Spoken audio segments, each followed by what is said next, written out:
민중미술 15년 전시는 25년 전에 열린 전시인데, 아시는 것처럼 그 전시는 과천관에서 열렸습니다. 산 넘고 물 건너 도청안이 대공원에 있고, 동물원을 지나서 또 굽이굽이 길을 4km 정도의 길을 가면은 산속에 예술의 성체가 있어요. 사실은 최루탄과 그 다음에 구호와 난무하는 현장에 있던 미술이 먼 절간 같은 산속에 있는 미술관에서 전시된 것입니다. 그래서 민중미술 15년 전시가 열리자마자 사실은 많은 논란이 되기도 했는데, 그때 논란의 핵심이 민중미술의 끝, 종말. 그래서 25년 만에 저도 한번 제가 했던 민중미술이 과연 15년 전으로 종말을 고했는가에 대해서 생각하는 기회를 맞이하게 되었습니다. 먼저 민중미술 15년 전시가 끝날 즈음에 당시 임영방 관장께서 저를 불렀습니다. 그래서 관장실에 큰 회의용 테이블에 좀 엉거주춤 앉아 있다 보니 하신 말씀이, 이 전시가 논의됐던 시작으로부터 실행 과정과 결과에 이르기까지 모든 일을 사실에 근거해서 객관적인 결과 보고서를 작성하라는 것이었습니다.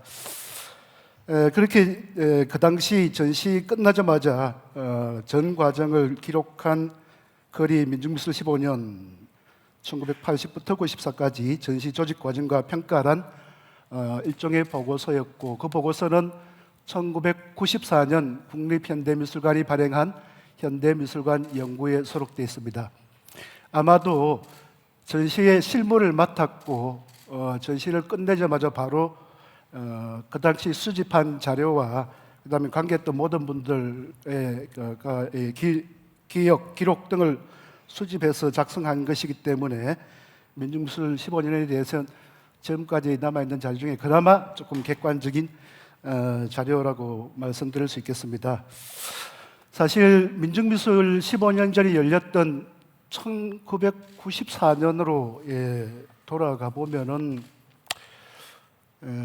문민정부가 출범한 직후였습니다. 그래서 민중미술 15년이 열릴 수 있었던 두 가지 중요한 동인으로, 첫 번째는 민정부의 출범, 그 다음 두 번째는 누가 뭐라든 또 어쨌든 임명반 관장의 강력한 의지가 작용했다고 볼 수 있겠습니다. 1992년에 미술관장으로 취임한 임명반 관장은 1992년 백남준 비디오 때 비디오 땅에 이어서 1993년에는 많은 반대와 어려움을 물리치고 1993 위트니 비엔날레 서울전을 유치했었습니다. 또 제 개인적인 관점에서 임명반 관장이 재임 중에 국립현대미술관의 정립과 발전을 위해 기울인 헌신적인 노력과 기여는 역사적 평가를 받아 마땅하다고 생각합니다. 이런 사실을 배제하고 단지 민중미술 15년 전만을 분리하여 고찰할 경우에 임명반 관장이 왜 이 전시를 개최했는지 그 맥락을 놓칠 위험이 있겠다는 생각이 듭니다. 임명반 관장은 미술관의 발전에서 학예 연구 직원들의 역량이 중요하다는 사실을 깊이 인식하고 있었으므로 학예 연구 직원의 전문성과 역량 강화를 위해 미술관학 과정을 개설하였을 뿐만 아니라 그 당시 에콜 디 루브르의 학장님과 또 교수님도 모셔오고 여러 가지 큐레이터 역량 강화를 위한 사업을 많이 펼치기도 했었습니다. 많은 저항을 물리치고 언론 기업이나 오랜 역사를 지닌 미술 단체들이 연례적으로 개최하던 공모전을 위해서 미술관 전시 시설을 대여해왔던 관행을 깬 것이 바로 또 임명반 관장이기도 합니다. 또 지금까지, 즉 1986년 과천관이 설립된 이후, 사실 과천관 설립 이전까지의 국립현대미술관 69년부터 85년까지는 큐레이터가 거의 없다시피 했었죠. 86년에 비로소 학예사 연구 제도가 이제 실행됐는데 그 이후에 오랫동안 사실 학예사들이 정말 자신의 전문성을 가지고 전시를 기획할 수 있는 기회가 뭐 거의 없다시피 했었습니다. 그런데 그런 기회를 또 확대시킨 인물이 임영방 관장이시기도 합니다. 뭐 지금은 당연한 일이지만 그때까지만 하더라도 임영방 관장이 추진했던 이러한 결정들은 미술관의 발전에 상당히 중요한 역할을 미쳤다고 할 수 있겠습니다. 결과적으로 민중미술 15년 전은 도록상에는 지난 80년대 공권력에 의해서 박해받은 민중미술 공적기관에서 그 업적을 인정한다는 것으로 나와 있습니다만 내부적으로는 미술관다운 미술관 또 동시대 미술의 소통을 위해 미술관이 담당해야 될 역할에 대한 임영방 관장의 고뇌와 결단의 결과였다고 저는 아직까지 확신하고 있습니다. 지금 보시는 것은 당시 민중미술 15년 전의 포스터와 도록 표지, 그 다음에 이 브로슈의 표지 부분입니다. 1993년 새해에 임영방 관장의 제자이자 민중미술 진영에서 활동하고 있던 작가들을 중심으로 국립현대미술관에서 민중미술전을 개최할 것을 요청하면서 전시 계획이 비로소 출발했다고 할 수 있습니다. 문민정부를 하더라도 국립현대미술관이 독자적으로 사회 비판적이고 현실 참여적인 민중미술 전시를 개최하는 데는 여전히 해결해야 될 과제가 많았습니다. 특히 아마 당시 관장이 가지고 있었던 걱정거리, 우려는 무엇보다도 민중미술의 복잡한 갈래와 내용을 제대로 읽고 이를 전시로 구현할 수 있는 정보와 경험을 지닌 학예연구사가 없었다는 점입니다. 거기다가 또 이 전시의 내용과 형식을 잘 알고 있는 분들이 민중미술 진영에서 활동하고 있던 작가나 이론가였기 때문에 실제 추진위원회 또 그 산하에 기획위원회를 두고 일종의 집단 기획 또는 공동기획 형식으로 추진했던 것이 바로 민중미술 15년 전이었고, 지금 국립현대미술관장이신 윤문모 관장께서도 바로 15년 전에 기획위원장을 하셨습니다. 자, 먼저 이 전시에 대해서 말씀드리기에 앞서가지고 1980대 민중미술에 대해서 간략하게 말씀을 좀 드려야 되겠습니다. 오늘 제가 말씀드리는 주제가 민중미술 15년과 미술관의 민주화이므로 민중미술의 역사를 정리하는 것이 뭐 크게 필요하지는 않을 겁니다. 그러나 민중미술에 대한 검열과 탄압의 잔혹사는 민중미술 15년에서도 중요한 부분을 차지하고 있으므로 이 부분을 간단하게 정리하자고 합니다.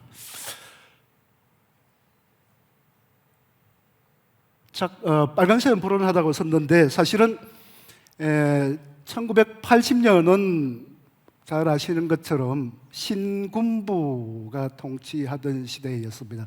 제5공화국 직전에 신부가 통치했었는데 이때 현실과 발언은 79년에 결성되었습니다. 80년에 첫 해원전을 열 때 현재 아르코 미술관이죠.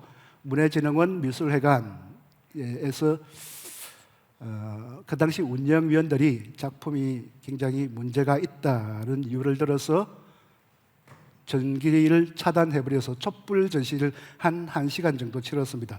그 이후 81년부터 문화공보부 정부기관이 공공연하게 불온작가, 요즘 블랙리스트죠, 불온작가 명단을 작성해서 작품은 압수하고, 특히 그 당시 이목상 작가의 경우에는 학교에 재직 중이었는데 학교로 경고장, 당신 학교에 있는 임모 교수에 대해서 경고를 하라, 그게 바로 80대 초반에 있었던 대표적인 불온 작가란 이름으로 자행한 탄압, 검열의 사례를 할 수 있겠습니다. 자, 그런데 이 공권력에 의한, 즉 국가 권력에 의한 미술의 탄압은 1985년 힘전을 통해서 비로소 본격화됐고, 그것이 결국은 민중미술이라는 용어를 탄생시키는 계기도 되었습니다. 이 이전까지 다양한 용어로 쓰였었는데 1985년 아랍미술관에서 열린 20대 힘전에 출품했던 작가들, 당시 종로 경찰서의 형사들이죠. 공안 담당 형사들이 작품을 끌어내리고 여기에 대해서 이의 제기를 하는 작가들을 연행했는데, 그때까지만 하더라도 경범죄 처벌법상의 유언비어 유포죄였습니다. 어쨌건 이 힘전에 대한 탄압은 민중미술로 분류하는 작가들의 일종의 단체, 단일 대오를 결성하도록 자극을 했었습니다. 지금 보시면은 이 기록 사진에 보면 돌아가신 김건태 의원도 보이고 라원식 미술평론가도 보이고 뭐 그러네요.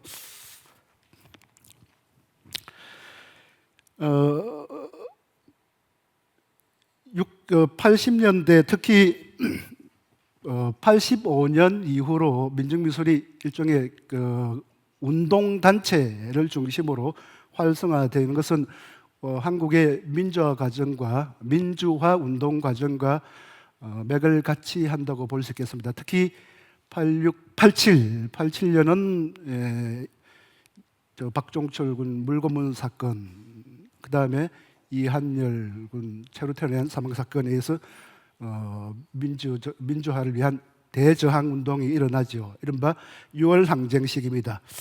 그 시기를 전후해서 역시 민중미술 진영에서도 미술 창작과 표현의 자유 탄압 사례 전이라는 것을 개최했었고, 88 올림픽이 열렸었던 해에는 뉴욕에 있는 아티스트 스페이스에서 민중미술 전시가 개최되게 됐었습니다. 그렇다고 해서 국가 권력의 민중미술에 대한 탄압이 끝난 것은 아니었습니다. 아시는 것처럼 모내기가 국가보안법에서 특히 찬양 고무죄, 이적 표현물 제작 및 폐엄죄 이런 등등으로 국가보안법으로 작가가 구속이 되고 작품은 압수되었습니다. 그 이후에도 특히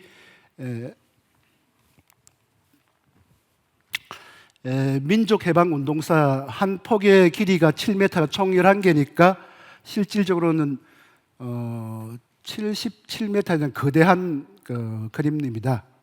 민족해방운동사를 여러 군데서 전시하다가 함양대에서 전시를 했었는데, 이때 경찰이 이 그림들을 전부 파괴를 하고, 또 당시 이 민족해방운동사 11점의 슬라이드를 북한에서 열렸던 청년축전에 보냈던 홍성담의 경우에는 국가보안법 위반 혐의로 구속이 되고, 나중에는 물론 무죄 판결을 받긴 했습니다만 간첩죄까지 적용을 했었습니다.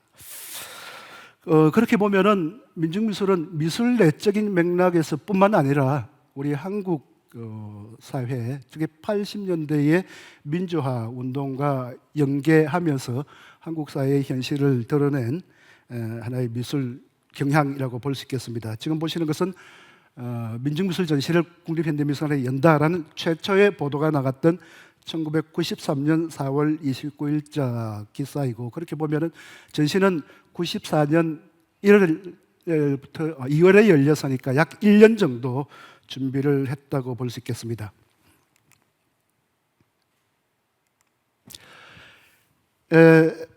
이 민중미술 15년 전은 과천관 제1, 제2 전시실과 제7 전시실, 그 다음에 중앙홀을 주 전시 공간으로 썼습니다. 사실 아까 말씀드렸다시피 현장에, 시위 현장에, 민주화를 요구하는 시위 현장에 있어야 될 그림들이 전부 예술의 성체인, 특히 과천관은 외형 자체도 그저 산성처럼 보이기는 합니다. 성체 이렇게 가둬놓은 것은 아닌가 하는 생각이 들 정도이라고 할 수 있는데, 또 이 공간이 굉장히 넓은 공간입니다만 거의 50명에 육박하는 많은 작가들의 작품을 함께 전시하다 보니까 어수선하고 정신사납고 혼란스러운 전시였던 것은 분명합니다. 자, 전시 구성 방식을 한번 보시도록 하겠습니다. 제일 먼저 제1전시실은 민중미술의 형성이었습니다. 여기 보시면은 오이음부터 압수당했던 모내기, 그 다음에 불온 작가 이목사의 땅이라는 작품, 또 임술련의 이종구의 작품, 박불동 등등 의외 제가 오늘 뽑아온 이 이미지들은 민중미술을 대표하는 작품은 아닙니다. 그냥 편집하다 보니까 이렇게 들어간 것이고, 특히 80년대 초반부터 우리 한국 사회에 대해서 비판적이었던 내용의 작업을 했던 작가들의 작품들이 대거 들어간 것이 1전시실이었습니다. 그 다음 중앙홀에는 글개 그림과 공동 창작이 들어갔습니다. 제2전시실에는 민중미술의 확산과 심화란 주제로 벽화, 글개, 판화, 여성미술, 또 그 당시 특히 교육에 있어서 중요한 단체가 전교조의 출범이었죠. 그래서 많은 작가들도 전교조에 가입했다는 이유 때문에 해직되었습니다. 그래서 미술교육 문제도 상당히 중요한 것이었고, 그래서 교육이 또 한 부분을 차지하고 있었고, 사진, 만화, 생활미술 등으로 구성되었습니다. 마지막 제7전시실이 90년대 이후에 나타나는 주로 젊은 작가들의 민중미술을 개성하고 있는 젊은 작가들의 전시 공간이었다고 볼 수 있겠습니다. 근데 보면은 사실은 요 개막식 장면인데, 이분이 민중미술 전시를 개최했던 이명박 관장이시고 당시 문화부 차관도 있고 추진위원회 한 분이었던 용준 선생께서 어떤 작품을 설명하고 있는데, 이 작품이 여기 와 계시네요. 안규철의 정동 풍경입니다. 여기 이목상 작가도 보이는군요. 사진 이미지가 안 좋은 것은 제가 가지고 있는 자료 중에서 옛날에 그 필름 카메라, 그것도 좀 해상도가 낮은 필름 카메라를 스캐닝을 하다 보니까 사진 상태가 좀 안 좋습니다. 94년의 상황인 점을 양해해 주시기 바랍니다. 또 보시면은 여기 설치 작품이 하나, 보통 민중미술 하면은 약간 험악한 내용의 회화, 판화, 글개 등만 생각하시기 쉬운데, 사실 이런 설치 작업이 1982년에 제작된 바 있습니다. 이것은 황제형의 도시락이라는 작품을 대해서 역시 용준 선생이 설명을 하고 있고, 또 미술평론가였던 이구열 선생이 전시 개막식에 참석하셔서 관람하시는데, 뒤에 보시면은 신학철의 모내기라는 작품이 걸려 있습니다. 이 작품은 그 당시로서는 검찰에 압수된 상태였기 때문에 1994년 민중미술 15년지를 위해서 재제작한 것입니다. 제가 신학철 작가와 인터뷰한 결과 모내기는 총 3점이 있습니다. 압수된 작품은 현재 국립현대미술관이 위탁 보관하고 있는데, 압수할 당시에 검찰은 작품의 프레임을 해서 캔버스를 뜯어내 가지고 수리봉투 크기를 접어서 이렇게 보관했기 때문에 박락된 상태, 즉 접은 상태의 어떤 흔적이 남아있는 박락된 상태로 현대미술관으로 되돌아온 걸로 알고 있습니다. 특히 제1전시실에서는 지금 보면 너무 좀 초라하기는 합니다만, 당시 연표와 그 다음에 민중미술 탄압의 역사를 볼 수 있는 다양한 자료들을 함께 전시를 했었습니다. 초기에 민중미술이라는 것이 본격적으로 형성되기 전에는 사실 소집단들이 나타났었죠. 그 중에 하나가 바로 현실가 발언이었고 1979년에 결성되었습니다.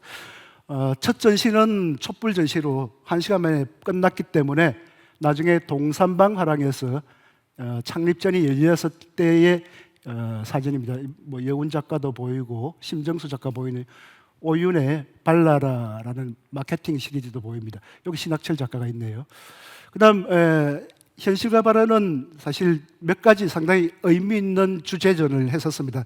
행복이라든지 6.25, 그다음에 한반도는 미국을 본다 등 당시 한국의 정세, 한국의 현실을 주목한 기획전시, 자체 기획전시도 했었습니다. 그 다음이 역시 1979년에 광주에서 젊은 작가들을 중심으로 결성된 광주자유미술인회 또는 자유미술인협회라고 불리기도 합니다만, 이건 2회 야외작품전 때이고, 이것은 나중에 광자협이 해체된 이후에 새롭게 재편한 시각매체연구소에서 만든 바람맞이라는 작품인데, 보시는 것처럼 현실과 발언 작품과 비교해 볼 때는 현실과 발언은 뭐 김정은, 이목상 뭐 등등이죠. 오윤, 이른바 민중미술 도상의 전형이라고 할 수 있는 것이 나타나고 있습니다. 투런과 함께 광자협 작가들은 그죠, 한복 입은 여성이라든지 또는 민화라든지 불화에서 나오는 도상들을 적극적으로 활용했다는 것을 알 수 있습니다.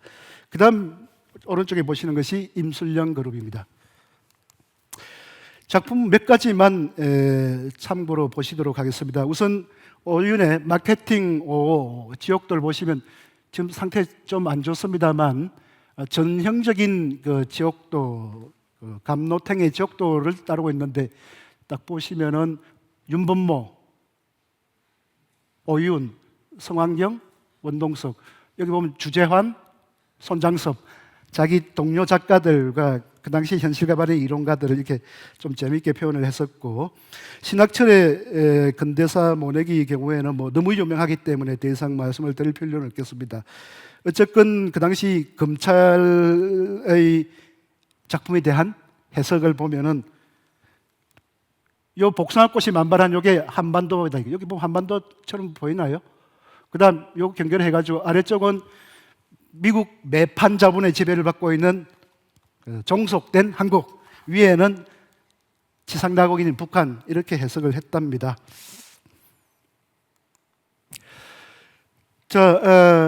민족해방운동사를 북한에 보냈기 때문에 옥고를 치렀던 홍성담의 초기 작품을 보면 상당히 어떻게 보면 표현적이고 약간 자전적인 내용을 담고 있습니다. 사실 홍성담 작가는 결핵으로 요양소에까지 갔을 만큼 건강이 안 좋았는데, 가난한 식사, 또 20대 힘전 때 작품이 압수되었던 송기환의 타타타타는 공수부대원의 훈련 장면을 그린 것이지만 왠지 광주 5.18을 떠올리게 만듭니다.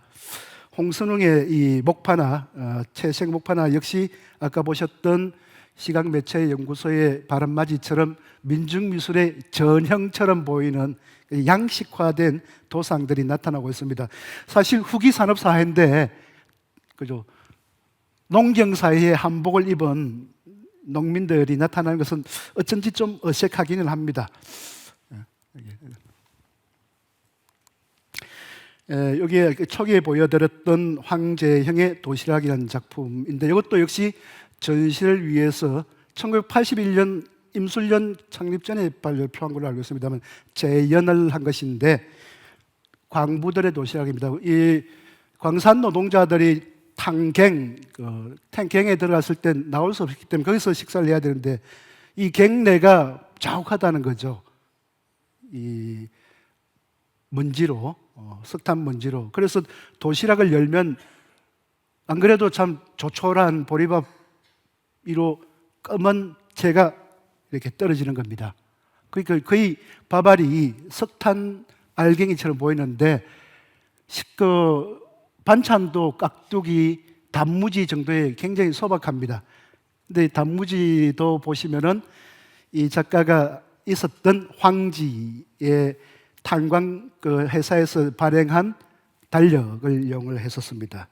어떻게 보면 주먹 불 깨지는 구호적인 작품이 아닌데도 상당히 노동 현실에 대한 표현으로서는 훌륭하다고 저 개인적으로 그렇게 믿고 있습니다. 그 다음 전시의 일부를 보시면은 상태가 좀 안 좋습니다만 시위 장면을 촬영한 사진을 크게 확대해 놓았다는 것을 보실 수 있는데, 바로 6월 항쟁 때에 희생당한 이한열, 우리는 이제 열사라고 하죠. 이한열 열사의 장례식 운구 행렬을 경찰이 저지하면서 아수라장이 되어버린 장면입니다.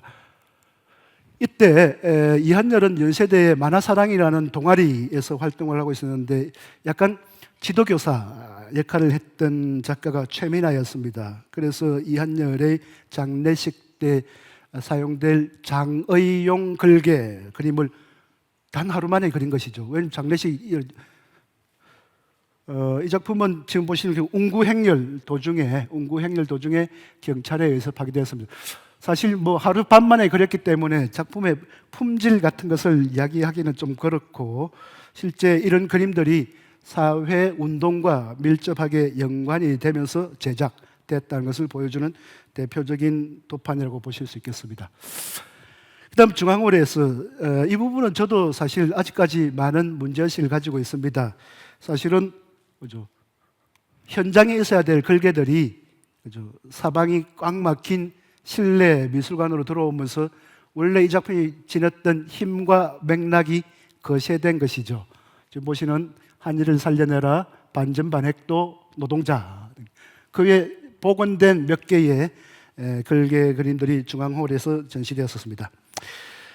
이게 바로 현장에 있었던 거고, 고 이한열 열사 이주기 때 다시 연세대 도서관 앞에 걸렸던 것이고, 현대미술관 중앙홀에 걸렸던 것입니다. 이게 건물에 걸렸을 때는 이렇게 줄로 연결됐지만, 이것은 뚫린 공간이기 때문에 뒤에 비계를 설치해서 작품을 걸었다는 것을 알 수 있습니다.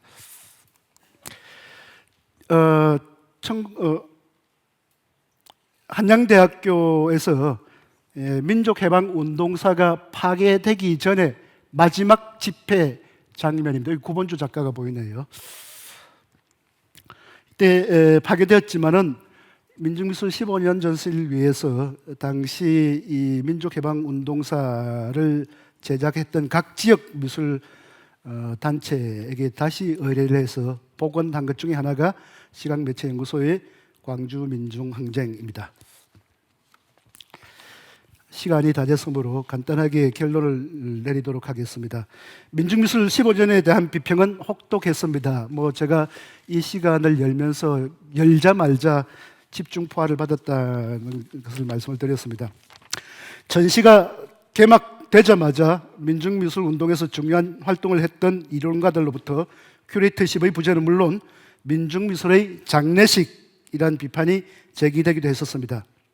특히 미술평론가 성완경은 이 전시에 대해 전시 추진에 관계했던 일부 민중미술인들 자신이 너무 무대책적인 낙관주의와 독선으로 전시 조직의 기본 절차를 무시해온 것은 아닌가 의심이 가고, 책임 있는 큐레이터가 있는 것 같기도 하고 없는 것 같기도 하고, 애매한 체계로 진행된 것이나 전시의 기본 개념과 목표, 전시 연출의 방향, 스토리라인의 설정, 작가 선정 등에 대해 어떤 형식, 어떤 절차로 해야 하는지에 대한 고민을 아예 생략해버린 듯한 너무 적당히 넘어간 혐의가 짙다라고 혹평을 했습니다. 저는 지금 또 성완경의 지적은 타당하며 그것을 굉장히 신중하게, 엄중하게 받아들이고 있습니다. 이 전시가 공동기획의 성격을 지닌 것이었으므로 예술감독이나 큐레이터를 지정하지는 않았습니다. 다만 민중미술의 형성과 전개는 물론 현재를 체계하여 보여준다는 취지에 따라 조직한 전시였으므로 역사적 정리와 회고에만 그치는 것이 아니라 민중미술의 전망을 모색하고자 했다는 점은 기억할 필요가 있습니다. 시위 현장에 있어야 될 걸개 그림이 중앙홀에 걸린 것이나 공권력에 의해 탈취, 압수, 파괴된 작품을 복원 또는 재창작하거나 사진 자료를 통해서 보여준 이유도 여기에 있습니다. 그런데 지금까지도 민중미술 15년에 대해 많은 사람들이 현재 생산되고 있는 글 속에서도 이 전시는 민중미술의 장례식이니 심지어는 민중미술의 무덤이라는 수사를 되풀이하고 있는데, 이것은 전시의 방향과 목표, 성격을 제대로 이해하지 못했거나 당시의 사회 정세와 연동하여 분석하기보다 전시의 의미를 폄하하려는 자학적 판단에 대한 비판적 고찰 없이 처음에 누가 했던 말을 계속 거듭 받아 적기 한다는 것이죠.